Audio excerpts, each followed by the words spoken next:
D'entrada dir que celebrem els primers 175 anys i pico, més 1. El Balmes amb tota la trajectòria ja ha viscut més d'una pandèmia, per tant això tampoc no deu haver estat fàcil, però segur que no és el primer cop que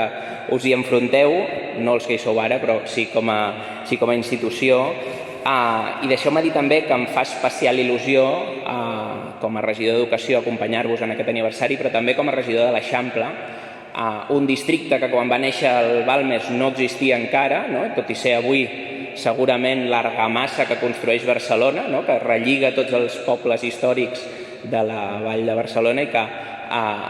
on avui trobem el Balmes, quan va néixer el Balmes no existia. I és fàcil amb 175 anys darrere, que t'empenyen a fer les coses com s'han fet sempre, i això és segurament un dels errors que sovint l'educació, però no només, la societat acabem caient, sempre s'ha fet així. Quan tens 175 anys d'història que t'empenyen, és fàcil caure en això. Jo crec que avui, amb el vídeo o l'altre vídeo que hi ha a les xarxes de l'Institut, o tota la trajectòria d'implicació amb el Consell Escolar del districte, de tota la reflexió amb escoles més sostenibles, amb com fem una escola feminista, com no ens conformem amb l'escola i la societat que tenim, jo crec que demostra que el Balmes no està gens instal·lat en aquesta inèrcia de gairebé 2 segles, sinó tot el contrari. I jo ara, mentre sentia les diferents intervencions, pensava, hi ha un fil conductor entre el doctor Sistach i la quasi doctora Ubach, sense voler posar pressió, però segur que sí, que és aquest fet de, els dos explicaven, de dir, ens hem perdut un gran historiador, i vaig, a través de tota la reflexió, tot l'acompanyament, tot aquest despertar l'esperit crític, vaig acabar, hem perdut un gran historiador, hem guanyat un grandíssim doctor en filologia,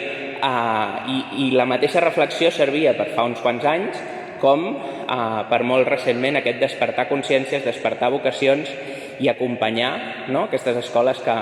ensenyen a pensar, no tant el què pensar, sinó a pensar. I jo crec que aquí tenia com alguns elements, no és només l'escola pública és la que ens ajuda com a societat a créixer, a superar desigualtats, i això avui sortia també fins i tot quan era més difícil aquesta tasca de fer d'ascensor social. Ja el Balmes s'explicava aquesta barreja, no entre homes i dones, però sí de diferents classes, i per tant aquesta voluntat d'anar superant aquestes desigualtats, i com aquesta és l'escola pública, que és la que fa la seva funció, és la que ens creiem i la que apostem des de l'Ajuntament de Barcelona a través del Consorci, colze a colze amb la Generalitat, ha fet d'enfortir aquesta escola pública, que és la que ens ajuda a superar les desigualtats. I per fer-ho hem de fer, i aquí deixeu-me... Tenim un problema, diguem, a la ciutat de Barcelona, no, tenim uns quants, però tenim un problema específic amb l'educació pública, que és que només 4 de cada 10 alumnes poden accedir a l'escola pública, i per tant tot això,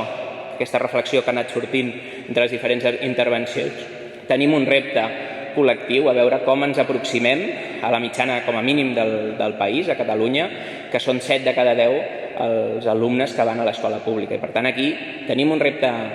enorme que l'hem de poder empènyer des de les administracions, però també us convido a ajudar-nos a veure com podem anar apropant-nos com a mínim a aquesta mitjana d'alumnat que pugui accedir a l'escola pública, escoles públiques de tanta qualitat com la que avui comencem a celebrar l'aniversari, escola pública que és la que està més compromesa amb l'equitat i que genera aquesta igualtat d'oportunitats imprescindible per tenir una societat cohesionada. I per anar acabant, celebrem els primers 175 anys d'una institució que es veia també al vídeo, és molt fàcil caure, és una cosa tan gran que és molt fàcil perdre-t'hi, i en canvi totes les intervencions, tant de la gent que ens acompanyava avui a la sala com també del vídeo, són de molta familiaritat. És una institució de gairebé 2 segles, de moltíssima gent darrere i que en canvi tothom parlava de comunitat, de vincle, de família, i això jo crec, us encoratjo a mantenir-ho. I, sens dubte, avui és un dia de celebració, però també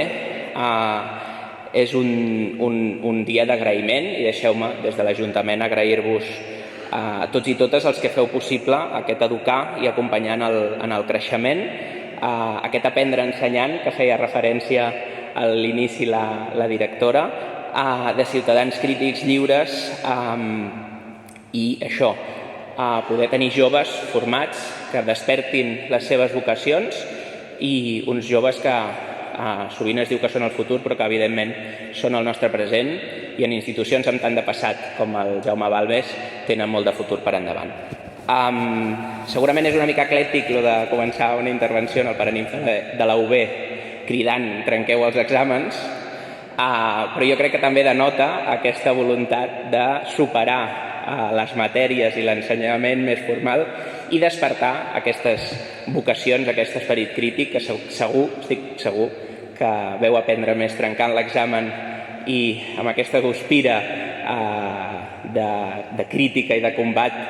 actiu que amb el contingut de l'examen sense saber ni de quina assignatura era. En tot cas, moltíssimes gràcies i per 175 anys més.